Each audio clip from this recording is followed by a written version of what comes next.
మల్లిక్ ఇంక నేను కాకి కడవలో నీళ్లు కథ చెప్తున్నాను. అనగనగా ఒక ఊరిలో ఒక కాకి ఉంది.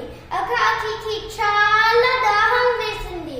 ఆ కాకి మంచి నీళ్లు వెతుకుంటుంది, కానీ ఎక్కడ కనిపించలేవు.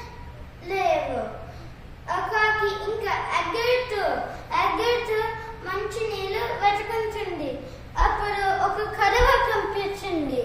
ఆ కడవలో కొంచెమే మంచి నీళ్లు ఉన్నాయి. అప్పుడు ఆ కాకి ఆలోచించింది. ఇంకా ఒక ఉపాయం వచ్చింది. ఆ గురక రాళ్ళు ఆ కడవలో పెట్టితే ఆ కడవలో నీళ్లు పైకి వచ్చింది. అప్పుడు కాకి ఆ నీళ్లు తాగింది. దాని తర్వాత ఆనందంగా వెళ్ళింది.